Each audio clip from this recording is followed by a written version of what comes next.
Welcome to పొలిటెంట్ women. ఈరోజు మనతో ఉన్నారు బీజేపీ రాష్ట్ర కార్యదర్శి కొల్లి మాధవి గారు. ఆవిడ అంతకుముందు బీజేపీ అఫీషియల్ స్పోక్స్ పర్సన్గా కూడా పనిచేశారు. ఆవిడతో కలిసి కాసేపు ముచ్చటిద్దాం. నమస్తే అండి. నమస్తే అమ్మా. మీరు బీజేపీలోకి వచ్చిన తర్వాత రాష్ట్ర కార్యదర్శిగా తీసుకున్న తర్వాత దాదాపు 40 లక్షల దాకా సభ్యత్వాన్ని తీసుకెళ్ళాలి అని అనుకుంటున్నారని టాక్. దాని గురించి చెప్పండి. ఇవాళ సంస్థాగతంగా ఎప్పుడు కూడా భారతీయ జనతా పార్టీ ఒక సర్టన్ టైం పీరియడ్ తర్వాత సభ్యత్వం స్టార్ట్ చేస్తుంది. మళ్ళీ ఫ్రెష్గా సభ్యత్వం, పాత సభ్యత్వం పక్కన పెట్టేసి మళ్ళీ ఫ్రెష్గా సభ్యత్వం స్టార్ట్ చేస్తుంది. సో దాంట్లో భాగంగానే ఈసారి సభ్యత్వం తీసుకున్నాం. దాంట్లో ఇవాళ రాష్ట్ర అధ్యక్షులుగా ఉన్న రామచంద్రరావు గారు కన్వీనరు, మేమందరూ దాంట్లో మెంబర్స్గా ఉండి పనిచేయటం జరిగింది. సో గతంలో పోలిస్తే అంటే ఇదివరకు చూసుకుంటే అరౌండ్ 18 lakhs మొత్తం మెంబర్షిప్, అది యాక్టివ్ మెంబర్షిప్ కానివ్వండి లేకపోతే ప్రైమరీ మెంబర్షిప్ కానివ్వండి. కానీ ఈసారి 40 లక్షల మంది భారతీయ జనతా పార్టీ సభ్యత్వం తెలంగాణ రాష్ట్రంలో తీసుకోవడం జరిగింది. అది నిజంగానే చాలా సంతోషం అనిపిస్తుంది. ఒకటి, ప్రజలందరూ కూడా స్వచ్ఛందంగా వచ్చి వారు తీసుకోవటం మెంబర్షిప్ ఒకటి. రెండోది, ఇవాళ భారతీయ జనతా పార్టీ ఒక ఆల్టర్నేటివ్, తెలంగాణ రాష్ట్ర ప్రజలందరూ కూడా భారతీయ జనతా పార్టీ కావాలని చెప్పి కోరుకుంటే ఇవాళ ఈ మెంబర్షిప్ అనేది ఏదో మనం వెళ్ళి ఫోర్సిబుల్లీ వాళ్ళకి రాసి స్లిప్ రాసి ఇవ్వటం కాదు. వాళ్ళ ఫోన్స్ నుంచి వాళ్ళు మిస్డ్ కాల్ ఇవ్వటం, ఒక నంబర్కి మిస్డ్ కాల్ ఇస్తే ఆ నంబర్కి మిస్డ్ కాల్ ఇచ్చినాక వాళ్ళకి ఆటోమేటిక్గా ఒక మెసేజ్ రావటం, ఆ మెసేజ్లో వచ్చిన లింక్ను ఓపెన్ చేసి వాళ్ళ డీటెయిల్స్ అన్నీ ఫిల్ చేయడం. సో ఏదైనా సరే వాళ్ళు ఇష్టపూర్వకంగా చేస్తే మాత్రమే ఇది జరుగుతుంది. ఇవాళ మిస్డ్ కాల్ ఇవ్వటం తర్వాత డీటెయిల్స్ ఫిల్ చేయటం కదా. సో ఈ డీటెయిల్స్ అన్నీ ఫిల్ చేయాలంటే obviously only if you are interested ఇది అవుతుంది. సో ఈ రకంగా చూసుకుంటే నిజంగానే ఇవాళ భారతీయ జనతా పార్టీకి ప్రజలందరూ కూడా చాలా పెద్ద ఎత్తున మద్దతు తెలుపుతూ, మేము భారతీయ జనతా పార్టీ సభ్యులు కావాలి, మేము కూడా దాంట్లో పార్టిసిపేట్ అవ్వాలి అనే దీనికి ముందుకు రావటం, ఇవాళ 40 లక్షలు సభ్యత్వం చేయటం. తర్వాత యాక్టివ్ మెంబర్స్ అంటే వాళ్ళు పొలిటికల్ యాక్టివిటీలో భారతీయ జనతా పార్టీ ఒట్టి సింపథైజర్స్గా కాకుండా పొలిటికల్ యాక్టివిటీలో మేము పార్టిసిపేట్ చేస్తామని చెప్పి యాక్టివ్ మెంబర్షిప్ కూడా ఎక్కువ జరగడం జరిగింది. అంటే ఒక్క యాక్టివ్ మెంబర్షిప్ మీకు రావాలి అని అంటే మినిమం మీరు ఒక 25 మెంబర్స్ని చేర్చిన డేటా కనుక మీ దగ్గర ఉంటేనే మీరు ఒక యాక్టివ్ మెంబర్ అవుతారు. ఓకే, తేడా ఏంటి మెంబర్కి యాక్టివ్ మెంబర్? అంటే మెంబర్షిప్ మీరు జస్ట్ ఒక మిస్డ్ కాల్ ఇచ్చి డీటెయిల్స్ ఇస్ ఇది. యాక్టివ్ మెంబర్ అంటే నేను యాక్టివ్గా ఉంటాను, నేను ఇంకా కొంతమందిని జాయిన్ చేసి భారతీయ జనతా పార్టీ మెంబర్షిప్ తీసుకునేటట్టు, plus day to day activity, party day to day యాక్టివిటీలో నేను పార్టిసిపేట్ చేస్తాను. ఏదైనా పొజిషన్ కావాలి పార్టీలో, ఇవాళ ఒక మండల అధ్యక్షుడు అవ్వాలన్నా లేకపోతే జిల్లా ఆఫీస్ బేరర్ అవ్వాలన్నా మీరు యాక్టివ్ మెంబర్ అయితేనే మీరు ఆ ఆఫీస్ బేరర్ అవ్వగలరు. సో ఈ పొజిషన్స్ అన్నీ రావాలి అని అంటే మీరు ఖచ్చితంగా యాక్టివ్ మెంబర్ అవ్వాలి. సో అందుకని ఇది యాక్టివ్ మెంబర్షిప్. అంటే ఇప్పుడు మీరు వచ్చిన తర్వాతే 40 lakhs అయ్యారండి, లేకపోతే అంటే అసలు మెంబర్షిప్ స్టార్ట్ చేసిన దాంట్లో ఇప్పుడు రామచంద్రరావు గారు కానివ్వండి, నేను కానివ్వండి, ధర్మారావు గారు, గోలి మధుసూదన్ గారు, ఇట్లా మేము ఒక టీము. ఈ టీము దీనికి హెడ్ వచ్చి రామచంద్రరావు గారు, he was the convener. So దాంట్లో భాగంగానే జరిగిన మెంబర్షిప్. దీంట్లో కార్యకర్తలందరూ జిల్లా వ్యాప్తంగా, రాష్ట్ర వ్యాప్తంగా ప్రతి జిల్లాలో కూడా అందరూ కూడా పనిచేస్తేనే ఈ మెంబర్షిప్ సాధ్యమైంది. సో ఈ క్రెడిట్ ఒట్టి టీమ్ది కాదు, ఈ క్రెడిట్ మొత్తం కార్యకర్తలు. యాక్చువల్గా 2014 తర్వాతి నుంచే బీజేపీ కొంచెం పెరుగుతూ వచ్చింది. ఆ తర్వాత మొన్న లాస్ట్ 2023లో జరిగిన ఎలక్షన్స్లో బీజేపీ అనుకున్నన్ని సీట్లు సాధించిందా? మామూలుగా బయట చూస్తే అయితే అనుకున్నన్ని సాధించలేదేమో అనిపించింది. దానికి మీరు ఏం చెప్తారు? అంటే ఖచ్చితంగా ఇవాళ బీఆర్ఎస్ ఒక ప్రభుత్వాన్ని 2 టర్మ్స్ చూసినాక భారతీయ జనతా పార్టీయే బీఆర్ఎస్కి ఒక ఆల్టర్నేటివ్ అండ్ ఒక మొమెంటం కూడా క్రియేట్ అయింది. కానీ కొన్ని factors definitely played against us. ఏంటి ఆ ఫ్యాక్టర్స్ అని అంటే, ఒకటి మీరు చూసుకుంటే ఇవాళ ఈ రాష్ట్రంలో జరిగిన ఒక అబద్ధ ప్రచారం, అది బీఆర్ఎస్ బీజేపీ ఒకటే అని చెప్పి కాంగ్రెస్ పార్టీ తీసుకెళ్ళిన ఒక అబద్ధ ప్రచారం అయితే లేదు. రెండోది, కర్ణాటక ఎలక్షన్స్లో అక్కడ భారతీయ జనతా పార్టీ గవర్నమెంట్ ఫామ్ చేయకపోవటం, అక్కడ కాంగ్రెస్ పార్టీ ఫామ్ చేసి దాని ఒక ఎఫెక్ట్ ఎంతో కొంత పక్క రాష్ట్రం ఉన్న మన దానిపైన కొంచెం పడ్డం. తర్వాత ఉచితాలనే హామీలు ఇచ్చి, ఏదైతే అబద్ధపు హామీలు ఇచ్చి వాళ్ళ అధికారంలోకి వచ్చి కూర్చున్నారో ఆ గ్యారంటీలు కానివ్వండి లేకపోతే కొన్ని ఇచ్చిన హామీలు కానివ్వండి, ఇవన్నీ definitely played a major role. So అందుకని భారతీయ జనతా పార్టీ ఆల్టర్నేటివ్ అవ్వాల్సింది. అనుకున్నన్ని సీట్లు రాకపోవటానికి డెఫినెట్గా ఈ కొన్ని కారణాలను నేనైతే అనుకుంటున్నాను. బీఆర్ఎస్ పార్టీ వాంటెడ్లీ 2014లో అధికారంలోకి వచ్చినప్పటి నుంచి కూడా కాంగ్రెస్ని పూర్తిగా భూస్థాపితం చేయడం కోసము ఎక్కువగా హార్మ్ఫుల్ కాని బీజేపీని ప్రోత్సహించింది, మొత్తానికి టీడీపీని కాంగ్రెస్ని పూర్తిగా అనగదొక్కింది. దానికి బీజేపీతో లోపాయకారి ఒప్పందం ఉంది అనేది జనరల్ టాక్. అది జనరల్ టాక్ అని నేను అనుకోను. అది పొలిటికల్‌గా కొంతమంది కావాలని సృష్టించిన టాక్ అని నేను అనుకుంటున్నా. ఇవాళ జనరల్ టాక్ అనుకుంటే ఇవాళ మీరు చూసుకుంటే 2014లో ఫస్ట్ టైమ్ బీఆర్ఎస్ అధికారంలోకి వచ్చినాక ఇమ్మీడియట్‌గా జరిగిన ఎమ్మెల్సీ ఎలక్షన్‌లో గెలిచింది రామచంద్రరావు గారు. మరి ఆ రోజు బీఆర్ఎస్‌కి వ్యతిరేకంగానే ఓటేశారు కదా! అంటే మీకు అసెంబ్లీ ఎలక్షన్స్ జరిగిన కొన్ని రోజులకే జరిగిన ఎమ్మెల్సీ బీఆర్ఎస్కి బీజేపీకి ఆ ఒప్పందం ఉంది, లోపాయకారి ఒప్పందం ఉంది అనేది జనాల్లో ఉంది. అంటే ఆ రోజు ఓడిచ్చింది ఎవరిని? బీఆర్ఎస్‌ని కదా! అధికారంలో ఉన్న పార్టీని ఓడిచ్చారు అని అంటే ఇవాళ ఒప్పందం అని ఎందుకంటారు? ఇవాళ మీరు పవర్‌లోకొచ్చి పవర్‌లో ఉండి మీరు సీట్లు గెలవలేకపోయారంటే నెగటివిటీ ఎవరికి? ప్రభుత్వానికే నెగటివిటీ. ప్రభుత్వం ఎట్లా సహకరించిందని మీరు అనుకుంటున్నారు? ఒకటి అందుకని నేను అంటున్నా ఇది ప్రజల టాక్ కాదు, ఇది పొలిటికల్‌గా కొంతమంది మాట్లాడే మాట. తర్వాత మీరు చూడండి ఏ ఎలక్షన్ అయినా సరే the fight wear ever the fight was between BRS and BJP, BJP always one. Wear ever the fight was between Congress and BRS, అక్కడ కాంగ్రెస్ కొన్ని చోట్ల గెలిచింది, కొన్ని చోట్ల బీఆర్ఎస్ గెలిచింది.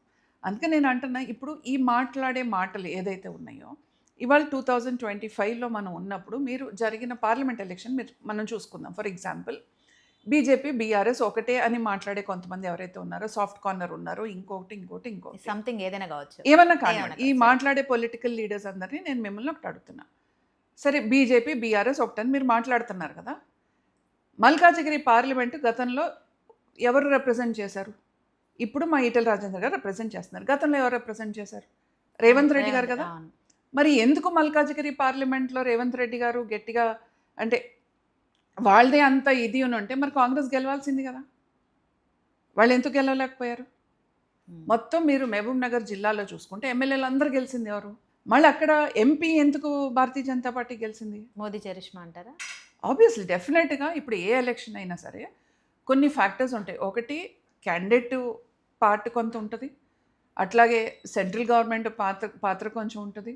ఇవాళ కేంద్ర ప్రభుత్వంలో మళ్ళీ అక్కడ నరేంద్ర మోదీ గారు ప్రభుత్వమే రావాలని చెప్పి ప్రజలు కోరుకున్నప్పుడు డెఫినెట్గా ఎంపీ ఎలక్షన్స్కి వచ్చిన ఓటింగ్ పర్సంటేజ్ కనుక మీరు చూసుకుంటే డెఫినెట్గా చాలా మంచి ఓటింగ్ పర్సంటేజ్ వచ్చింది. అందుకని మాట్లాడేటప్పుడు వీళ్ళకి పొలిటికల్గా మాట్లాడే వాళ్ళకి కొంత లాజిక్ సెన్స్తో మాట్లాడితే బాగుంటుంది. లాజిక్ లేకుండా ఏదో ఒకటి అబద్ధాలు చెప్దాం ప్రజలు నమ్ముతారని అనుకుంటే ప్రజలు కూడా ఆలోచిస్తున్నారు, ప్రజలు ఆలోచించకుండా ఏమీ లేరు. అందుకనే మొన్న జరిగిన ఎమ్మెల్సీలో మీరు చూశారు. సరే మీరు ప్రభుత్వంలో ఉన్నారు, ఎందుకు 3 ఎమ్మెల్సీ స్థానాలు మీరు పోటీ చేయలేకపోయారు? కాంగ్రెస్ పార్టీ చెప్పాలి కదా సమాధానం. ఎందుకు మీరు ఒక దాంట్లోనే పోటీ చేశారు?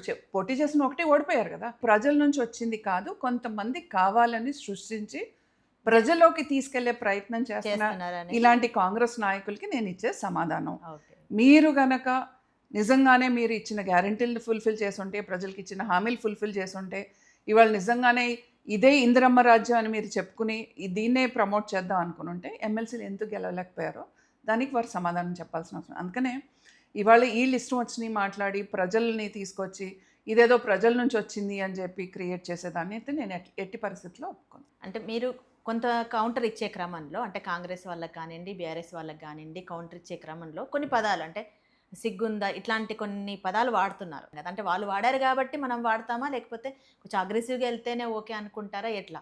మీరు నా ఇంటర్వ్యూస్ కానీ డిబేట్స్ కానీ చూడండి, ఎక్కడైనా సరే I never deviate from the topic.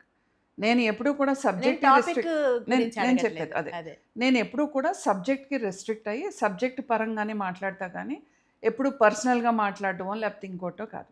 కానీ కొంతమంది ఏం చేస్తారంటే అబద్ధాలు చెప్పే క్రమంలో ఇవాళ పార్టీకి లేనిపోయిన అంటికట్టే ప్రయత్నం చేస్తున్నప్పుడు మినిమం బేసిక్ కామన్ సెన్స్ ఉండాలి కదా. మనం ఏం మాట్లాడుతున్నాం ఏంటి, నేను మళ్ళీ అంటున్నా బేసిక్ కామన్ సెన్స్.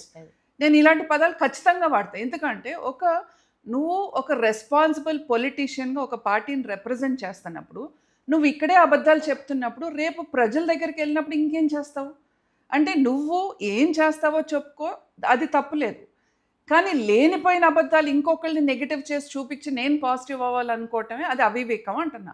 ఇదంతా టెంపరీ గ్రోత్. ఎవరికైనా సరే నీకు నిజమైన గ్రోత్ రావాలి అని అంటే స్టిక్ టు యువర్ బేసిక్స్. నువ్వేంటి, నీ పర్సనాలిటీ ఏంటి, అది చూపించుకోవాలి తప్ప నువ్వు భారతీయ జనతా పార్టీ మీద బురద జల్లితే మేము ఊరిని క్లీన్ చేసుకునే క్రమంలో ఉంటా అంటే ఖచ్చితంగా లేదు. They will have to face the heat of it. ఇవాళ ఎవరు చెప్పిన భాషలో వారికి సమాధానం చెప్పాలి అంటే ఖచ్చితంగా కొన్ని పదాలు నేను వాడతా.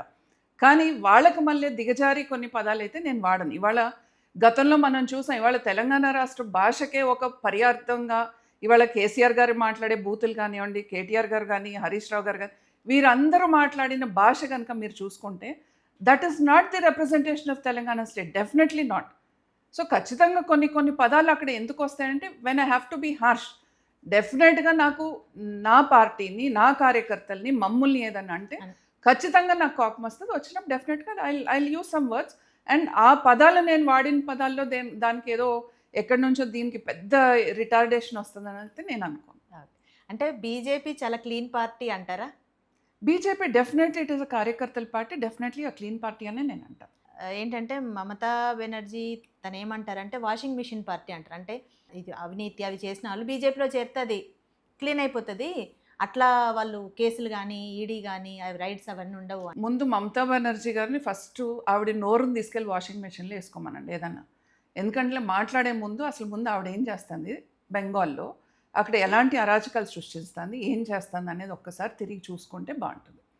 ఇవాళ భారతీయ జనతా పార్టీలోకి వచ్చిన వాళ్ళపైన ఎవరిపైన కేసులు తీసేశారో మీరు పేర్లు తీసి చెప్పండి, నేను దానికి సమాధానం చెప్తాను.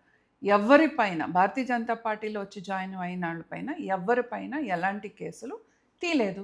అది జరిగే ఇన్వెస్టిగేషన్ జరుగుతూనే ఉంటుంది. దాంట్లో కానీ ఇన్వెస్టిగేషన్లో ఫర్దర్ స్టెప్స్ ఉండవు, ఎందుకు అన్నీ జరుగుతూనే ఉన్నాయి. ఎక్కడ ఏది ఆగదు, ఎక్కడ ఏది ఆగలేదు, ఆగదు కూడా. నేను అందుకని అంటున్నా, మీరు స్పెసిఫిక్గా ఇదిగో పలానాళ్ళ మీద ఈ కేసు తీసేశారు, పార్టీలో జాయిన్ అవ్వగానే ఇది తీసేశారు అనేది మీరు చెప్పండి. ఇన్వెస్టిగేషన్లో భాగంగా జరిగే క్రమంలో అది జరుగుతాయి, దాంట్లో ఏదొస్తే అది జరుగుతుంది తప్ప భారతీయ జనతా పార్టీ ఏదో ఇప్పుడు జ్యుడిషియరీ సిస్టమ్ భారతీయ జనతా పార్టీ చేతిలో లేదు, సిబిఐ భారతీయ జనతా పార్టీలో లేదు, లేదా ఈడీ భారతీయ జనతా పార్టీలో లేదు. ఇవన్నీ ఏది కూడా భారతీయ జనతా పార్టీ ఒక పొలిటికల్ పార్టీ రన్ చేసే ఇది కాదు. పొలిటికల్ పార్టీ ఈజ్ డిఫరెంట్, ఈ సంస్థలన్నీ డిఫరెంట్. సో ఎవరిపైన ఏ కేసులు ఉన్నా అది జ్యుడిషియల్ సిస్టము లేకపోతే సంస్థలు ఏదైతే చూసుకోవాలో అది వాళ్ళు చూసుకుంటారు. బీజేపీ రాష్ట్ర కార్యదర్శిగా ఉన్నారు మీరు. 2014 నుంచి పార్టీలో ఉన్నప్పటికీ మీకు ఒక పదవి కానీ మీరు పోస్ట్ కానీ ఏమీ లేదు అనేది ఒక టాక్. మీరే రాష్ట్ర కార్యదర్శి అని చెప్తున్నారు. రాష్ట్ర కార్యదర్శి is not a small post in Bharatiya Janata party. కాంగ్రెస్కి మళ్ళీ కమిటీలు అలా ఏమీ ఉండదు. మా పార్టీలో ఒక కాన్స్టిట్యూషన్, ఆ కాన్స్టిట్యూషన్కి తగ్గట్టు పోస్టులు, నాకు ఎలాంటి పొలిటికల్ బ్యాక్గ్రౌండ్ లేని నన్ను, నేను ఒక సామాన్య కార్యకర్త. ఈరోజు కూడా ఎన్ని పొజిషన్స్ అంటే మీరు చెప్పే పోస్టులు ఇవన్నీ కూడా ఒక రెస్పాన్సిబిలిటీ తప్ప ఇది ఏదో కిరీటమో లేకపోతే ఇంకోటని, ఇది ఒక రెస్పాన్సిబిలిటీ. మనం పార్టీలో ఉన్నప్పుడు మనం చేయాల్సినవి కొన్ని ఉంటాయి కాబట్టి అదొక రెస్పాన్సిబిలిటీగా భావిస్తాం. అందుకనే మా దాంట్లో కూడా ఇచ్చేటప్పుడు ఇది ఒక బాధ్యత అని చెప్పిస్తారు తప్ప ఇది ఒక పోస్ట్ అని చెప్పి ఎప్పుడు ఇవ్వరు.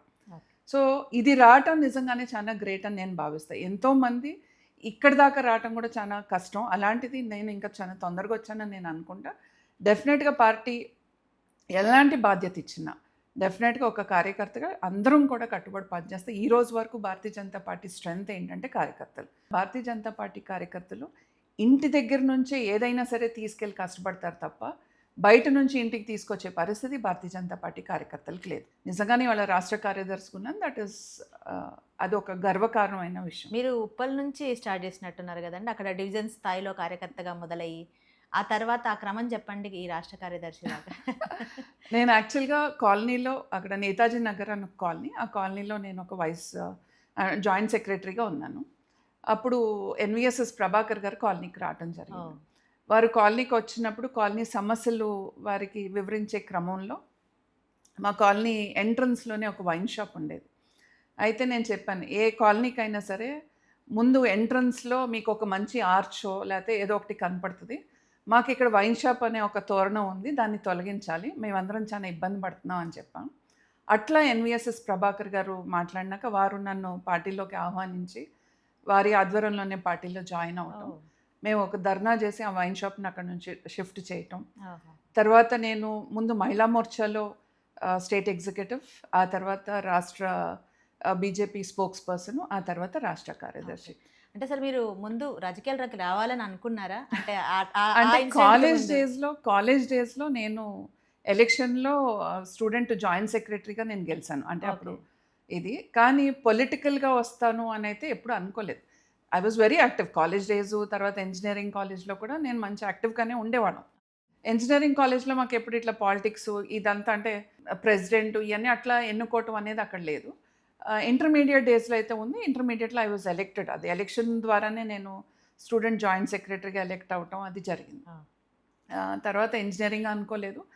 ఎప్పుడైతే ఇక్కడికి వచ్చినాక ఎన్విఎస్ఎస్ గారు తీసుకొచ్చి జాయిన్ చేశారో ఇంకా అప్పటి నుంచి అంటే if I take up something I give my 100%. If I don't take up I'm away from it. కానీ ఏదైనా తీసుకున్నాను అంటే ఖచ్చితంగా నా టైం ఎనర్జీ కమిటెడ్గానే నేను పనిచేస్తాను. అట్లాగే నాకు ఈ అవకాశం ఇచ్చారు. ఇచ్చినాక అంచెలుగా పని చేసుకుంటూ డివిజన్ స్థాయి నుంచి ఏ బాధ్యత లేకుండా స్టార్ట్ చేసి పని చేసుకుంటూ తర్వాత ఒక సంవత్సరానికి మహిళా మోర్చాది ఇవ్వటం, ఆ తర్వాత మళ్ళీ స్పోక్స్ పర్సన్ 2016లో, తర్వాత స్టేట్ సెక్రటరీ, అట్లా పని చేసుకుంటూనే వస్తున్నాను. ఇంజనీరింగ్ చేశారండి? నేను ఇంజనీరింగ్ ఎలక్ట్రానిక్స్ అండ్ కమ్యూనికేషన్, ఒక చిన్న స్మాల్ స్కేల్ ఇండస్ట్రీ ఉండేది వైకింగ్ ఎలక్ట్రానిక్స్ అని. దాంట్లో మేము యాంప్లిఫైర్స్, మాడ్యులేటర్స్ ఇవన్నీ మ్యానుఫ్యాక్చర్ చేసి సప్లై చేస్తూ ఉండేవాళ్ళం. ఇంజనీరింగ్ వేరు, మళ్ళీ బిజినెస్ వేరు, తర్వాత మీరు పాలిటిక్స్లోకి అంటే ఫుల్ టైం అంటే పాలిటిక్స్లోకి ఎన్విఎస్ఎస్ గారు అడిగినప్పుడు the first person I asked was my husband. మా వారిని నేను అడిగినప్పుడు వారు ఫస్ట్ నాకు చెప్పింది ఏంటి అని అంటే, పాలిటిక్స్లోకి వెళ్ళాలంటే you will be facing many things అని చెప్పారు. నేను అన్నాను ఐఎమ్ ఓకే విత్ ఇట్. అంటే క్యారెక్టర్ అసాసినేషన్ చేయొచ్చు, ఇంకొకటి చేయొచ్చు, చాలా రకాలు ఉంటుంది పాలిటిక్స్లోకి వెళ్తే. అంటే నేను ఒకటే అన్న వారితో, if you are with me I'll fight the world అన్న. He said I'm always with you అన్నారు. So that is it. After that there is no looking back. ఎందుకంటే my first check is my husband. నేను ఇంటి నుంచి బయటకు వెళ్ళేటప్పుడు నేను ఎలా ఉన్నాను ఏంటి అనేది, ప్లస్ ఆ డే అంతా ఏమైంది ఏంటి అనేది ఇంటికి వచ్చినాక when I think I'm answerable to my conscious, not anybody else. First నేను సమాధానం చెప్పుకోవాలి. If I'm satisfied that is it. If I'm not satisfied then I have to rethink, recheck నా బిహేవియర్ కానీ ఏదైనా సరే, ఎవ్రీథింగ్. ఎవరైనా సరే every one has to go through there this one. So అలా నేను ఎప్పటికప్పుడు కరెక్ట్ చేసుకుంటూ వచ్చాను. So my strength is my family, my husband, my son, my brothers, my in-laws, అమ్మ, అందరూ, ఎవ్రీ వన్, మై ఫ్రెండ్. అలా అనుకుంటే పార్టీలో ఎంతోమంది పెద్దలు, బికాస్ ముందు కిషన్ రెడ్డి గారు అధ్యక్షుడు ఉన్నప్పుడు మహిళా మోర్చా స్టేట్ ఎగ్జిక్యూటివ్, తర్వాత లక్ష్మణ్ గారు అధ్యక్షులుగా ఉన్నప్పుడు నేను స్పోక్స్ పర్సన్, తర్వాత బండి సంజయ్ గారు అధ్యక్షులు ఉన్నప్పుడు స్టేట్ సెక్రటరీ, తర్వాత మళ్ళీ ఇప్పుడు కిషన్ రెడ్డి గారు అధ్యక్షులు అప్పుడు కూడా కంటిన్యూ అయ్యాం ఇంకొక 2 years స్టేట్ సెక్రటరీగా. ఇప్పుడు రామచందర్ గారి అధ్యక్షతను మేము పనిచేస్తున్నాం. So each and every leader, ఎవరైతే ప్రెసిడెంట్ కానివ్వండి, వారి కింద ఉన్న టీం కానీ, ఒక్కొక్కరిది ఒక్కొక్క పని చేసే విధానం ఉంటుంది. సో వారి దగ్గర నేర్చుకోవటం ఎప్పటికప్పుడు. మనం when we are open to learning, it is always easy to learn, adapt and then perform. ఇప్పుడు మీరు రాజకీయాల్లోకి వస్తాను అని అన్నప్పుడు మీ హస్బెండ్ అడిగారు, ఒప్పుకున్నారు. సో ఇక్కడ ఒక విషయం అంటే మీది లవ్ మ్యారేజ్ అని తెలుసు. ఎక్కడ, ఎలా పరిచయము ఏంటి? మా వారు ఇంజనీరింగ్ కాలేజ్లో నా సీనియరు. సో ఫస్ట్ అంటే నా అడ్మిషన్ కోసం మేము వచ్చి నేను హాస్టల్లో జాయిన్ అవ్వటానికి అక్కడ వెయిట్ చేస్తున్నప్పుడు మా నాన్నగారు క్యాంటీన్లోకి వెళ్తే అక్కడ మా వారు మా నాన్నగారికి పరిచయం. కానీ ఆ విషయం నాకు కూడా తెలియదు.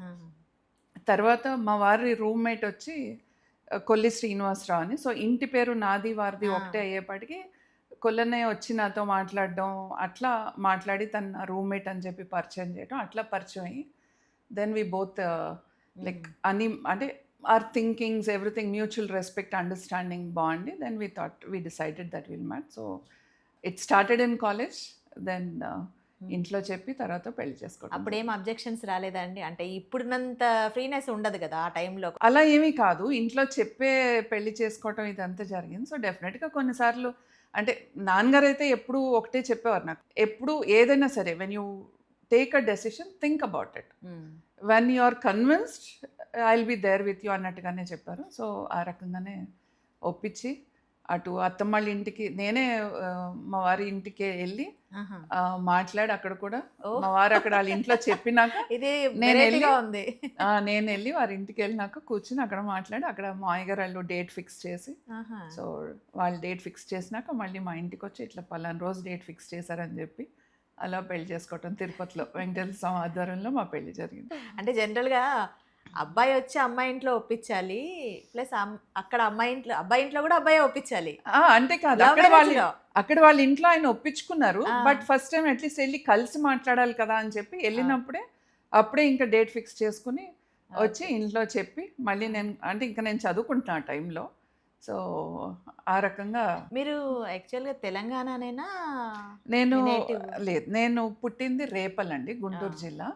నేను పుట్టింది అక్కడ, కానీ చదివింది ఎడ్యుకేషన్ అంతా కర్ణాటకలో. 95 నుంచి హైదరాబాద్లో ఇది. మా అబ్బాయి 99లో నాకు కొడుకు పుట్టాడు ఇక్కడే. ఇంకా అప్పుడు 95 నుంచి హైదరాబాద్. హైదరాబాద్. ఇప్పుడు మరి తెలంగాణ రాష్ట్ర కార్యదర్శిగా బీజేపీ పార్టీలో యాక్చువల్గా మీరు రాజకీయాలు రావాలనుకున్నప్పుడు ప్రభాకర్ గారు పిలిచారు కాబట్టి బీజేపీలో జాయిన్ అయ్యారా? జనరల్గా బీజేపీనే మీకు ఆప్షనా? అసలు నాకు ఎప్పుడూ కూడా పాలిటిక్స్ అంటే అంటే ఒక పొలిటికల్ పార్టీని తీసుకుని ముందుకెళ్ళాలి అనే, అంటే అసలు పాలిటిక్స్ ఆలోచన లేదు. ఆలోచన లేదు. ఓకే. బేసిక్లీ నేనేంటంటే ఐ వాజ్ యాక్టివ్ ఏంటంటే చిన్నప్పటి నుంచి కూడా ఎలా ఉండేదంటే, ఇంట్లో అమ్మ ఏదైనా పని చెప్తే అమ్మాయిలే చేయాలా, ఏమైనా రూల్ ఉందా, కాన్స్టిట్యూషన్లో ఎక్కడుందో చూపించనే రకం నేను. ఎప్పుడు అట్లానే మాట్లాడేదాన్ని. నువ్వు అన్నయ్యలకి చెప్పు, అబ్బాయిలు ఎందుకు చేయకూడదు, వాళ్ళతో చేయించు అన్నట్టుగా మాట్లాడేదాన్ని. సో మా అమ్మ అనేది ఎవరు చేసుకుంటారో కానీ చచ్చిపోతారు తల్లి నిన్ను అని అలా అమ్మ మాట్లాడితే ఉండేది. కానీ నెవర్ ఐ థాట్ అంటే పాలిటిక్స్కి వస్తానని అట్లా ఇట్లా ఏమనుకోలేదు.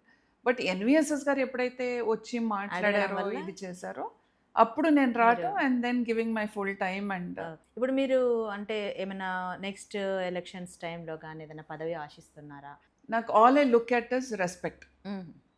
మనం when you are giving your time and energy, నేను ముందు భారతీయ జనతా పార్టీలో why I feel it is different from the others అంటే you definitely get lot of respect here. ఎవరైనా సరే అక్క అనే మాట్లాడతారు, లేకపోతే అమ్మ అనే మాట్లాడతారు, లేకపోతే ఈ మేడం అని మాట్లాడతారు. ఆ respect is more important for me. పార్టీలో వీళ్ళందరూ కలుపుకుని, నేను అందుకని అన్న భారతీయ జనతా పార్టీ అనే కుటుంబంలోకి కొత్త సభ్యులు జాయిన్ అవుతున్న తరుణంలో me being part of it, I felt proud and I'm happy about it. అట్లాగే నేను కూడా ఒక కుటుంబ సభ్యురాలుగా దీంట్లో జాయిన్ అవుతున్నప్పుడు ఎవరైతే నన్ను యాక్సెప్ట్ చేసి ఒక ఫ్యామిలీ మెంబర్గా తీసుకుని నన్ను తీర్చిదిద్ది ఇక్కడ దాకా తీసుకొచ్చారో అదే నాకు చాలా సంతోషం అనిపిస్తుంది. సో ఇక్కడ నుంచి ఎక్కడికి అని అంటే పార్టీ విల్ డిసైడ్. ఒక కార్యకర్తని ఏం చేయాలి, ఏం చేయించుకోవాలి కార్యకర్తతో, తర్వాత కార్యకర్తకి ఏం చేయాలనేది పార్టీ డిసైడ్ చేస్తే how ever the party decides. So డెఫినెట్గా ఆ దీంట్లోనే నేను ముందుకెళ్తాను. అంటే మీరు మీ అంతటా మీరు మాత్రం ఎమ్మెల్యే టికెట్ అంటే కానీ ఆశించట్లేదు? అంటే ఆశించకపోవటం అది సెకండరీ. ఫస్ట్ ఇప్పుడు మనం భారతీయ జనతా పార్టీలో మనం ఏమంటాం, nation first, party next, self last. So ఆ preference I give it to the party, let the party decide. Whatever the party decides, party decide చేసింది అంటే డెఫినెట్గా అది పార్టీకి లాభం, అట్లాగే ఇండివిజువల్గా నాకు కూడా మంచి చేస్తుంది అనే ఉద్దేశంతోనే నేను I say let the party decide. ఇవాళ నేను ఇక్కడ దాకా వచ్చానంటే నేను డిసైడ్ అయ్యి వచ్చింది కాదు, పార్టీ డిసైడ్ చేసుకుని పార్టీ నన్ను ఇక్కడ దాకా తీసుకొచ్చింది కాబట్టి లెట్ ద పార్టీ డిసైడ్. మీ పార్టీలో ఎక్కువ లేడీస్ ఎక్కువ మంది జాయిన్ అవుతారా? మనకి ఇక్కడ తెలంగాణలో ఎలా ఉంది, ఎక్కువ మెంబర్షిప్లో లేడీస్ ఉన్నారా ఎక్కువ? ఇక్కడ అంటే ఖచ్చితంగా లేడీస్ భారతీయ జనతా పార్టీలో మిగతా పార్టీస్ని కంపేర్ చేసుకుంటే ఇక్కడ ఇంటర్నల్గా కూడా, అంటే మీరు ఎనీ కమిటీ తీసుకుంటే, స్టేట్ కమిటీ తీసుకున్నా లేదా జిల్లా కమిటీలు తీసుకున్నా, ఎక్కడైనా సరే మినిమం 30% విమెన్ అయితే ఖచ్చితంగా మీరు పొజిషన్స్ ఇవ్వాలి. అది మేము ఇంటర్నల్గా పార్టీ పొజిషన్స్లో కూడా అది ఇచ్చుకుంటూ వస్తున్నప్పుడు డెఫినెట్గా women have always been more in Bharatiya Janata Party when compare to the rest of the parties. అందుకని ఏదైనా గొడవలు లేకపోతే ఇంకోటి ధర్నాలు అయినప్పుడు నేను ఎప్పుడూ అడిగేదాన్ని గతంలో, బీఆర్ఎస్కి విమెన్ వింగ్ ఉందా, ఉంటే వాళ్ళు ఏం చేస్తున్నారు. ఎందుకంటే ఇవాళ మహిళలకి సంబంధించిన అనేక విషయాలు, అది మీ పార్టీ అధికారంలో ఉందా ఇంకోటి అనేది కాదు, మీ మహిళల కోసం నిలబడదాము అని అనుకున్నప్పుడు you have to stand irrespective of whatever it is. కానీ బీఆర్ఎస్లో ఉన్నప్పుడు మహిళలపైన అరాచకాలు జరిగినప్పుడు ఒక్క మహిళా నాయకురాలు బయటకు వచ్చి మాట్లాడాలి. ఇన్ఫ్యాక్ట్ టీవీ డిబేట్స్కి కూడా నాకు బాగా గుర్తుంది, ఒకరోజు ఒక టీవీ డిబేట్లో విమెన్స్ డేకి మహిళలందరినీ పిలిచి ఇది పెట్టాలి. పెడుతున్నప్పుడు నేను అన్నా, మరి బీఆర్ఎస్ ఖాళీ కుర్చీ పెట్టండి అక్కడ, ఎందుకంటే మహిళలు ఎవరు రావట్లేదు కదా, ఖాళీ కుర్చీ పెట్టండి అన్న. తర్వాత పాపం ఒక నాయకురాల్ని తీసుకొచ్చి వాళ్ళు కూర్చోబెట్టారు. అంటే ఆ రోజు వాళ్ళ పరిస్థితి అది. కానీ భారతీయ జనతా పార్టీ అట్లా కాదు. భారతీయ జనతా పార్టీ మహిళలకి ఎప్పుడు పెద్దపీట వేస్తుంది. అందుకని నేను ఇందాక మీతో అన్నా, that respect and that this one you get in the party is more important అనేది. అది భారతీయ జనతా పార్టీలో ఉంది. ప్లస్ పొజిషన్స్లో కూడా 30% విమెన్కి ఇవ్వాలి అనే దీంట్లో పొజిషన్స్లో కూడా ప్లేస్ చేసుకుంటూ వచ్చారు కాబట్టి, సో విమెన్ డెఫినెట్గా కొంచెం ఎక్కువగానే మిగిలిన పార్టీస్కి చూసుకుంటే డెఫినెట్గానే ఎక్కువ కనపడతారు. ఇప్పుడు ఇంతమంది ఉన్న క్రమంలో మళ్ళీ ముఖ్యమైన పొజిషన్స్లో ఉంటారు, పోటీ ఎలా ఉంటుంది మీకు మహిళల అంటే మధ్యలో? పోటీ కాంపిటీషన్ వరల్డ్లో కాంపిటీషన్ ఇస్ దేర్ అందరిలో కాంపిటీషన్ ఉంది, మెన్లో కాంపిటీషన్ ఉంది, విమెన్లోనూ కాంపిటీషన్ ఉంది. బట్ విమెన్ని తక్కువ చేసి చూపించే క్రమంలో ముగ్గురు ఆడాళ్ళు ఒక చోట ఉంటే ఇదే అన్నట్టుగా మాట్లాడతారు. ముగ్గురు మగాళ్ళు ఒక చోట ఉంటే వాళ్ళు కాంపిటీషన్ పడకుండా ముగ్గురు కలిసి సరే ఒక వ్యక్తికి ఇచ్చేయండి అని ఎక్కడన్నా మీరు విన్నారా? ఎవరు విన్నారా? మరి ఎందుకు అక్కడ మాట్లాడరు దాని గురించి? అందుకని నేను అంటున్నా, it is necessary that we talk about it. Competition will be there everywhere. పదవి ఒకటే ఉంటుంది, 10 మంది కాంపిటీషన్ పడవచ్చు. సో దాంట్లో తప్పే ఉంది. Whoever party decides they will get that. అందుకని నేను అనేది ఏంటంటే, మహిళల్ని ఇంకొక రకంగా చూపించే ప్రయత్నం చేయకండి.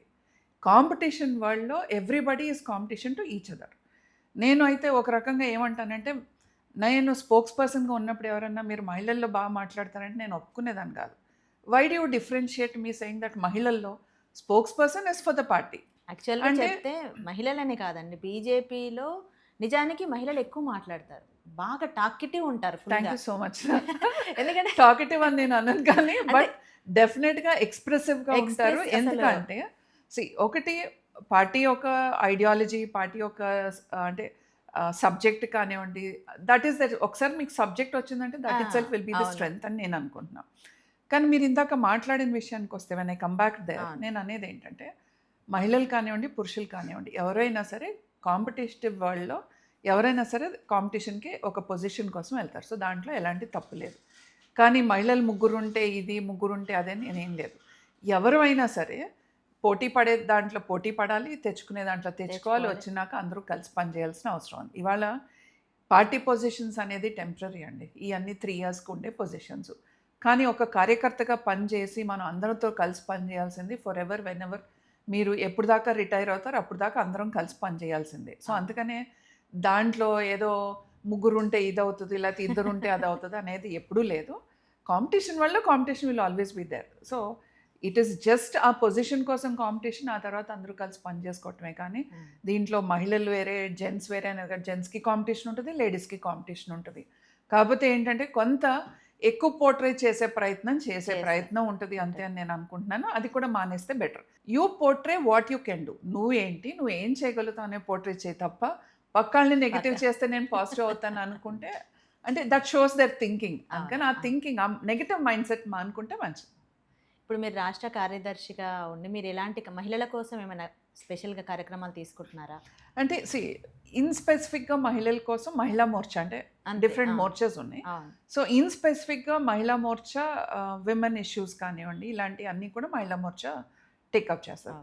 రాష్ట్ర కార్యదర్శిగా ఇన్ స్పెసిఫిక్గా మహిళలకి అనేది అట్లా ఉండదు. కానీ పార్టీ యాక్టివిటీస్ అన్నీ దాంట్లో విమెన్ సెంట్రిక్ యాక్టివిటీస్ కూడా వస్తాయి. అవన్నీ పార్టీ తీసుకునే కార్యక్రమాలు అన్నీ కూడా మేము చేస్తాం. దాంట్లో స్పెసిఫిక్గా విమెన్ ఉమెన్ ఉన్నారు కాబట్టి ఆ పదవిలో జెండర్ విమెన్ ఉన్నప్పుడు ఏం చేస్తాం అంటే what we do is we voice out. ఎక్కడన్నా మాకు wherever there are some platforms for us, we'll definitely see that women representation ఉంటే బాగుంటుంది అన్నట్టుగా విమెన్కి ఆపర్చునిటీస్ ఇవ్వండి అని ఎక్కడెక్కడ పాసిబుల్ అలాంటి ప్లాట్ఫామ్స్ అన్నిటి మీద కూడా we raise voice for women. అంటే డెఫినెట్గా విమెన్కి రిప్రజెంటేషన్ ఉండాలను, విమెన్కి ఇది ఉండాలి, మంచి చెడు ఇవన్నీ డెఫినెట్గా. ఎందుకంటే పార్టీలో ఒక సిస్టమ్ ఏంటి అని అంటే there is always the discuss, debate and then decide. ఇక్కడ పార్టీలో ఒకటి డెసిషన్ అనేది ఉండదు. They always discuss. 10 మందిని కూర్చుని అభిప్రాయ సేకరణ చేసుకుని తర్వాత ఏది మంచి ఏది చెడు డిబేట్ చేసుకుని then a decision is made. So once a decision is made we stick to it. Okay, ఇంకా చాలా పాలిటిక్స్ ఎక్కువైపోయి మనం మెల్లగా లైటర్ వీళ్ళకి వద్దాం. యాక్చువల్గా మీ హాబీస్ ఏంటి మేడం? నేను actually I like gardening a lot. Okay, నాకు మొక్కలంటే చాలా ఇంట్రెస్ట్. తర్వాత షాపింగ్ కూడా ఇంట్రెస్టే. చాలా కొనుక్కుంటారా? చీరలు కొనుక్కుంటారా, డ్రెస్సెస్? బాగా చీరలు. ఓకే. తర్వాత I like little bit of interior decoration. కొంచెం టైం ఉంటే ఇది కొంచెం బ్రాస్ ఐటమ్స్ కలెక్ట్ చేస్తాను. అంతకు మించి కొంచెం కాదు, మీ ఇంట్లో కొంచెం బ్రాస్ ఐటమ్స్ ఎక్కువనే. అంటే నాకు మా అమ్మమ్మ వాళ్ళ అమ్మాయి ఓకే ఆల్మోస్ట్ 100 years ఓల్డ్ చిన్న చిన్న బ్రాస్ ఐటమ్స్ అన్నీ ఉన్నాయి. అదే అవే బిందెలు, చిన్న చెంబులు, ఇట్లా రకరకాల అవి ఇవాళ రేపు కనిపించట్లేదు కదా ఎక్కడ. నాకు I feel it is a treasure. మా నాయనమ్మ, మా అమ్మమ్మ వాళ్ళ అమ్మాయి ఇట్లా అన్నీ మా నాయనమ్మ కుట్టిన అన్నీ కూడా అంటే అవి చిరిగిపోయినాయి బట్ ఆవిడ మెమరీగా అట్లా ఉంచుకోవటం. నాకు ఎవరైనా ఏదైనా గిఫ్ట్ ఇస్తే నేను యూస్ చేయకపోయినా వాళ్ళ మెమరీగా అలా పెట్టుకుంటా. కుకింగ్ తప్పదు కాబట్టి చేస్తా అంతే. అంటే పెద్ద అంటే దాంట్లో ఇంట్రెస్ట్ చేయాలంటే కొంతమందికి కుకింగ్ అనేది ప్యాషన్ ఉంటుంది. లేదు లేదు, నేను వంట నాకు ఇష్టమే చేయటం. ఒకళ్ళకి ఇద్దరికి చేయాలనిపించదు, కొంచెం ఎక్కువ మంది ఉంటే చేయాలనిపిస్తుంది. అందుకని మా అన్నయ్యలు వాళ్ళు ఇల్లు వచ్చినప్పుడు ఐ ఎంజాయ్ కుకింగ్. అదర్వైజ్ మా ఇద్దరు అంటే మా వారు ఏమో సరిగ్గా అంటే ఇదివరకు కొంచెం తినాలి, ఇప్పుడు his diet is totally different. Morning to afternoon ఏమి తినరు, it is only 1 meal a day. So ఏదో ఒక కూర 2 కూరలు పర్ డే చేస్తే సరిపోద్ది. కానీ ఒకటి కండిషన్ బిఫోర్ మ్యారేజ్ వాస్ నేనే వంట చేయాలి. ఓకే. ఎవరు వంటల్ని పెట్టుకోవటం అట్లా కాదు, నువ్వే వంట చేయాలంటే. So that is his condition అంటే ఎట్లున్నా తినాలని మీరు కండిషన్ పెట్టారా మరి అప్పుడు? అందుకని ఇంకెట్టున్నా తప్పదు, తినాలి, భరించాలి. అంటే స్పెషల్స్ ఏంటి మీరు అంటే ఎక్కువ మంది చేస్తామన్నప్పుడు? అంటే నేను బాగా చేస్తాను అని అనుకునేది యూజువల్లీ అందరూ ఇష్టపడేది ఏంటంటే ఫిష్ ఒకటి. సీ ఫుడ్ నేను బాగానే చేస్తాను. సో మా అన్నయ్యకి కానీ మా వారికి కానీ చేపల పులుసు అది అంటే బాగా చేస్తుంది అనేది. ఎంతమంది మీరు సిబ్లింగ్స్? మా అన్నయ్యలు యాక్చువల్గా 4, ఒక అన్నయ్య చిన్నప్పుడే చనిపోయాడు. సో 3 అన్నయ్యల తర్వాత నేను. ఓకే. 4 అన్నయ్యల తర్వాత నేను యాక్చువల్లీ, ఇప్పుడు 3 అన్నయ్యలు. సో 3 అన్నయ్యల తర్వాత మీరు ఒక్కరే అమ్మాయి? నేను ఒకటే. Pampered to the core. అంటే అన్నయ్యలు గారాబం చేస్తారు, అటు నాన్న ఫ్రెండ్స్ అందరూ గారాబం చేసేవాళ్ళు. మా నాయనమ్మ అయితే అసలు నన్ను ఇంత ఇక్కడ నుంచి ఇక్కడికి కూడా ఏమీ పెట్టనిచ్చేది కాదు, ఇక్కడ పుల్ల అక్కడ కూడా పెట్టనిచ్చేది కాదు. మా అన్నయ్యలే నాకు అన్నీ చేయాలి, నా షూస్ పాలిష్ కాడ నుంచి అన్నీ మా అన్నయ్యలే వచ్చి షూస్ వేయటం అన్నీ అట్లా. మా నాయనమ్మ జడలేస్తే స్కూల్కి వెళ్ళేదాన్ని, అట్లా పెంచింది నాయనమ్మ. తర్వాత అమ్మమ్మ మేనమామలు అందరూ గారాబం చేయటం. ఈ రోజు కూడా మా మేనమామలు కానీ మా అన్నయ్యలు కానీ ఏది ఉన్నా సరే అదే వేరెవర్ ఐగో దే ప్యాంపర్ మీ. మా వదినలు కూడా నేను వెళ్తే నాకు అన్నం ఇష్టం అని చెప్పి ఫస్ట్ బుజ్జి వస్తుంది అంటే they call me Bujji at home. So Bujji వస్తుంది అంటే ముందు అన్నం, ఒక రోటి పచ్చడో ఏదో ఒకటి చేసి పెట్టాలి అనేది ఇంట్లో ఉంటారు. So pampered to the core. ఇప్పుడు పుట్టింటేపు ఇది ఉంది అని అంటే అనుకోవచ్చు. ఈరోజు నేను మా అత్తమ్మ దగ్గరికి వెళ్తే, మా ఇన్లాస్ హౌస్కి వెళ్తే, మా అత్తమ్మ నువ్వు అక్కడ ఏం పడుకుంటావు, పడుకో కదా, నువ్వు ఫస్ట్ పడుకో అని చెప్పి నాకు నీట్గా ఒక బెడ్షీట్ వేసి రూమ్ తలుపేసేసి నువ్వు పడుకో, నేను ఎవరు డిస్టర్బ్ చేయరని నాకు కావాల్సింది వండి పెడతారు. అంటే having a mother in law like this and is really a blessing. Understanding. మా ఫాదర్ ఇన్ లా కానీ మా మదర్ ఇన్ లా కానీ అంటే అత్తమ్మ మామయ్య గారు రోజు ఎవరైనా సరే పాలిటిక్స్లో ఏం తిరుగుతావమ్మా ఏంటి అని అంటారేమో, కానీ మా మామయ్య గారు ఏమో అమ్మ ఏదైనా పొజిషన్ ఇట్లా స్టేట్ సెక్రటరీ ఇది అంటే అమ్మ బాగా చెయ్యి, మంచి పేరు తెచ్చుకో అంటే ఇంత సపోర్టివ్గా ఉండే ఇన్లాస్ చాలా అరుదు ఎవరికైనా దొరకడం. సో ఆ రకంగా చూసుకుంటే ఐఎమ్ బ్లెస్డ్ ఫ్యామిలీ. అది. అండ్ మా అబ్బాయి అయితే నేను మధ్యలో కర్ణాటక ఎలక్షన్స్కి ఇన్ఛార్జ్కి వెళ్ళినప్పుడు 3 months అక్కడ ఉండేదాన్ని. ఆ 3 months మా అబ్బాయే వంట చేసేవాడు. వాడు హీ యూస్ టు మేనేజ్. వాడు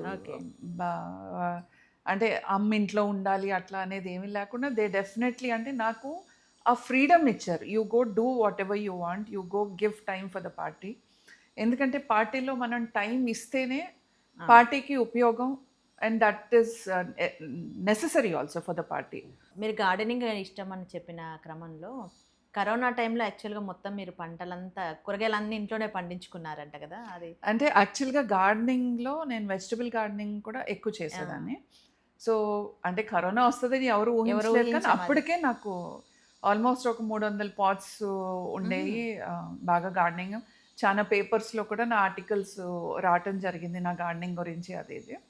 ఆ టైంలో అయితే పచ్చిమిరకాయల కాడ నుంచి ములక్కాయల కాడ నుంచి అన్నీ, అంటే ఏ కూరగాయ కూడా నేను బయట కొనే పరిస్థితి రాలా. టమోటాలు, పచ్చిమిరకాయలు, దొండకాయలు, సొరకాయ, బీరకాయ, బెండకాయ, వంకాయ, మునక్కాళ్ళు, ఇవన్నీ కూడా ఆకుకూరలు, ఇవన్నీ కూడా నేను ఇక్కడ నాకు నేనే పండించుకోవటమే కాకుండా ఇంకా అపార్ట్మెంట్లో కూడా కొంతమందికి నేను ఇచ్చేదాన్ని. సో టెర్రస్ గార్డెనింగ్లోనే ఇవన్నీ నేను పండించుకునేదాన్ని. నాకు ఇంట్రెస్ట్ బేసిక్లీ. నాకే కాదు అంటే నేను ఒక్కొక్కసారి టైం ఇవ్వలేకపోతే మా వారే మొక్కలకి నీళ్లు పెట్టడం లేకపోతే ఇంకొకటి అట్లా చేశారు. అండ్ నాకు అది ఎవరైనా పిచ్చి అనుకోండి ఏమన్నా అనుకోండి, ఐ ఫీల్ మొక్కలు కూడా they to can feel our presence అనేది ఐ ఫీల్. నాకు ఉందా పిచ్చి? నేను ప్రతి మొక్క దగ్గరికి వెళ్ళి నేను చూసుకునేదాన్ని. అయితే ఇంకా లాస్ట్ మనం ఒక షాపింగ్ గురించి మాత్రం మాట్లాడుకోవాలి. మనకు చాలా ఇష్టమైన సబ్జెక్ట్ అది షాపింగ్. అంటే నేను షాపింగ్ గురించి మాట్లాడితే ఇప్పుడు మా ఆయనకి తెలియకుండా కొన్నాయన్నీ చెప్పాల్సి వస్తుంది. అది ప్రతి ఉమెన్ కామన్ గా చేసే థింగ్ అండి. వాళ్ళకి చూపించేది ఒకటి చూపిస్తాము, 3 ఎక్స్ట్రా ఉంటాయి. నాకు ఒకటి ఈజీ థింగ్ ఏంటి అని అంటే మా ఆయనకి షాపింగ్ అంటే అస్సలు ఇంట్రెస్ట్ ఉండదు. Okay. అసలు ఆయనకి కూడా ఏమీ కొనుక్కోరు.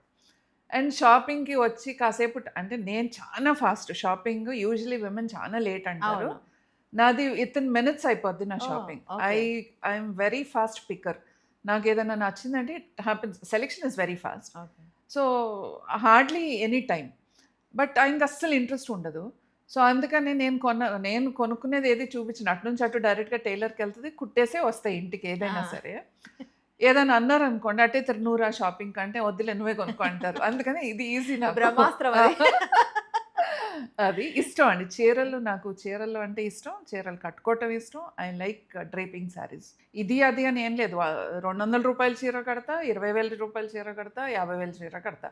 But it depends on the occasion. ఎట్లాంటివి అంటే చీరల్లో ఎట్లాంటి టైప్ ఇష్టం మీకు? అంటే నేను యూజువల్లీ ఎక్కువ హ్యాండ్లూమ్సే మీరు చూస్తే most of it Mangalagiri shop ఒక రెగ్యులర్ షాప్ ఉంది. ఆ షాప్‌కి వెళ్తే మేడం నా దగ్గర ఉన్నాయి అన్నీ మీ దగ్గర ఉన్నాయి మేడం. కొత్తయి ఇంకేమి లేవు మేడం అనే పరిస్థితికి వచ్చేసాను పని అయితే. బ్లాక్, యెల్లో, రెడ్ ఈ 3 ఎక్కువ ఉంటాయి నా దగ్గర Oh. శారీస్.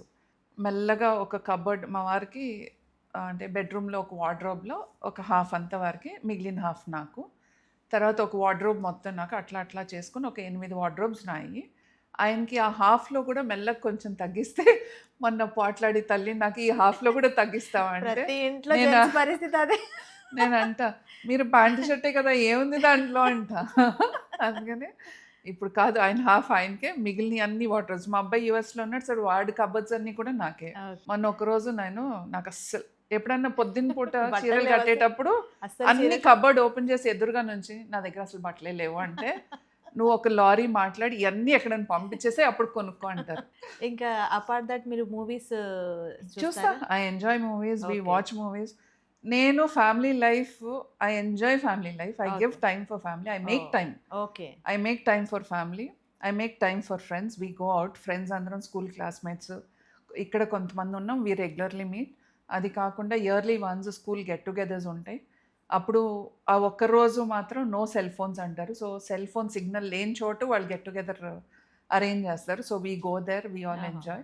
రెగ్యులర్‌గా అన్నయ్యలు, మా మరుదులు మేమందరం రెగ్యులర్‌గా కలుస్తాం. ఓకే. మీరు యాక్చువల్‌గా లాస్ట్ చూసిన మూవీ ఏంటి? అంటే ఈ మధ్య కాలంలో వచ్చిన F1కి it's on car racing. Okay. దానికోసం వెళ్ళాం. థియేటర్‌కి వెళ్ళాం recently. Okay. I think hardly 1 week అయిందో ఏమో. థియేటర్‌కి వెళ్ళి లోపలికి వెళ్ళి కూర్చోగానే నాకు ఆఫీస్ నుంచి ఫోన్ వచ్చింది. పనుంది రా అని. వీళ్ళందరినీ మా అన్నయ్యల్ని మా వారిని థియేటర్‌లో వదిలేసి అక్కడి నుంచి అక్కడే వెళ్ళిపోయారు. ఆఫీస్కి వెళ్ళి పని చూసుకుని తర్వాత ఇంటికి వచ్చా. ఆ మూవీ చూసానని చెప్పలేదు, చెప్పలేను, చూడలేదు అని చూడలేదు. చెప్పలేను. సో అది that was the Telugu last. హీరోస్‌లో ఎవరు అంటే ఆ హీరో మూవీ వేస్తే ఎట్లా ఉన్నా అంటే చూడాలి. ఇది వరకి స్పెసిఫిక్‌గా హీరో అనో హీరోయిన్ అనో అట్లా ఉండేది. ఆ, ఇప్పుడు I started liking more of art movies. అంటే మనకి ఈ ప్రైమ్‌లు ఇయన్నీ అవును వచ్చినాక అవును. యూ ఓటీటీస్ ఆర్ ఎక్కువ యాక్సెసిబుల్ టు మెనీ మూవీస్. థియేటర్‌కి వెళ్ళి చూడాల్సినంత అవసరం లేదు. సో నేను బేసిక్‌లీ నాకు నచ్చేది ఏదైనా ఒక థీమో అంటే సంథింగ్ ఒక మెసేజ్ ఓరియెంటెడ్ మూవీస్ నాకు నచ్చుతాయి. Not this masala regular masala అనేది కాదు. సమ్ మెసేజ్ ఓరియెంటెడ్ మూవీస్ అయితే నాకు నచ్చుతాయి. సో ఆ అవి రకంగానే చూస్తారు.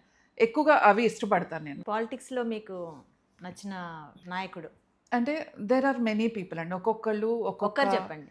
లేదు నేను అదే అందుకనే అంటాను. ఒక్కొక్కళ్ళు ఒక్కొక్క అవును. ఇది. ఇవాళ నేను భారతీయ జనతా పార్టీలో ఉన్నప్పుడు I get to see many people closely. So ఇప్పుడు చూసినప్పుడు కొంతమంది దగ్గర నుంచి ఒక స్పార్క్ కొన్ని విషయాలు అచ్చా ఇలా కూడా ఆలోచించా ఇలా కూడా చేయొచ్చా అనిపిస్తుంది. అందుకనే ఒక్కడు అని అంటే ఇనిషియల్గా నన్ను అడిగితే నేను చెప్పేదాన్ని. ఓకే మోడీ గారు, అమిత్ షా ఆ. గారు ఇట్లా నేను చెప్పొచ్చు. But when I started working closely with many people ఒక్కొక్కరి దగ్గర ఒక్కొక్క వే ఆఫ్ వర్కింగ్ స్టైల్ ఉంటుంది. సో డెఫినెట్గా మెనీ ఆఫ్ దెమ్ నేను అందుకని మీకు అన్నా నేను స్పోక్స్ పర్సన్ ఉన్నప్పుడు యూ వోంట్ బిలీవ్ అండి. ఒక రాష్ట్ర అధ్యక్షులు నేను స్పోక్స్ పర్సన్గా ఉన్నప్పుడు లక్ష్మణ్ గారు అధ్యక్షులు ఒక టీవీ చర్చ చూసి నాకు ఫోన్ చేశారు. చేస్తే సార్ నేను లైవ్లో ఉన్నాను. అచ్చా లైవ్ అమ్మా బాగా మాట్లాడుతున్నావు కంటిన్యూ అన్నారు. That's a pat. ఏ స్టేట్ ప్రెసిడెంట్ చెప్తారండి అలా మీరు చెప్పండి. బండి సంజయ్ గారు ఆయన ఇచ్చే whatever this one he's given మీకు ఎందుకు మాధవి గారు మీరు చేయండి నేను ఉన్నా కదా అంటారు ఆయన. ఎన్ఈసి అలాంటిది నేషనల్ ఎగ్జిక్యూటివ్ కౌన్సిల్ నేషనల్ది ఒక మీటింగ్ ఇక్కడ పెడితే దానికి రిజిస్ట్రేషన్ ఇన్ఛార్జ్ నన్ను పెట్టారు. అంటే entire delegates coming across the country, chief ministers వస్తారు, ఎక్స్ చీఫ్ మినిస్టర్స్ వస్తారు, ప్రైమ్ మినిస్టర్ వస్తారు, మొత్తం క్యాబినెట్ మినిస్టర్స్ వీళ్ళందరి దానికి నన్ను ఇన్ఛార్జ్గా పెట్టి ఒక మీటింగ్ సార్ అంటే నువ్వు చేయగలుగుతావమ్మా నువ్వు చేయి అని చెప్పించారు. సో అంటే వాళ్ళకి ఉన్న కాన్ఫిడెన్స్, నేను అందుకే నన్ను ఒక్కొక్క లీడర్ ఒక్కొక్కరు. అవును. కిషన్ రెడ్డి గారు మొన్న అసెంబ్లీ ఎలక్షన్స్ కానీ, పార్లమెంట్ ఎలక్షన్స్ కానీ, ఎమ్మెల్సీ ఎలక్షన్స్ కానీ ఆయన నాకు ఇచ్చిన ఒక బాధ్యత ఆఫీస్ ఇన్ఛార్జ్గా ఇచ్చి నువ్వు ఇది కోఆర్డినేట్ చేయంటే నేను చేయగలుగుతానో లేదో నేను చేస్తాను, I will give my 100%. But వాళ్ళ ఎక్స్పెక్టేషన్స్ ఏంటో లేదమ్మా నువ్వు చేయగలుగుతావు అంటే నేను అందుకని అంటున్నా each and every leader one I work closely with them. ఇప్పుడు బయటకి మీరు కూడా నన్ను చూడంగానే అమ్మ ఈవిడెవరో చాలా పొగరగా ఉన్నట్టుంది అని అనుకుంటారు, మాట్లాడితేనే నేను ఏంటో అవును. తెలుస్తుంది. So when I'm working with them I know what they are. So Bharatiya Janata పార్టీలో there so many such people who are definitely an inspiration to many. Venkaiah Naidu garu అట్లా చాలా మంది ఉన్నారు. ఓకే. సో అందుకనే ఇన్ స్పెసిఫిక్గా ఒకళ్ళు ఒకరు చెప్పండి అంటే అది నా స్వార్థం అవుతుంది. ఎందుకంటే చాలా మంది దగ్గర నుంచి చాలా నేర్చుకున్న ఒక్కొక్కళ్ళు ఒక్కొక్క ఇది. సో మెనీ లీడర్స్ అట్లా అనుకుంటే నేను కార్యకర్తల దగ్గర నుంచి కూడా చాలా నేర్చుకున్నా. ఎంతోమంది కార్యకర్తలు నిజంగా ఎంత కమిటెడ్గా పనిచేస్తారంటే సో అలాంటి వాళ్ళు అందరూ ఇన్స్పిరేషన్. బీజేపీ రాష్ట్ర కార్యదర్శిగా ఉంటూ మీరు చేస్తున్న సేవలు కానీ దానికి ఆ క్రమంలో మాకు ఇంత టైం ఇచ్చి ఇంటర్వ్యూ ఇచ్చినందుకు ధన్యవాదాలండి. Thank you so much, it's my pleasure. Okay.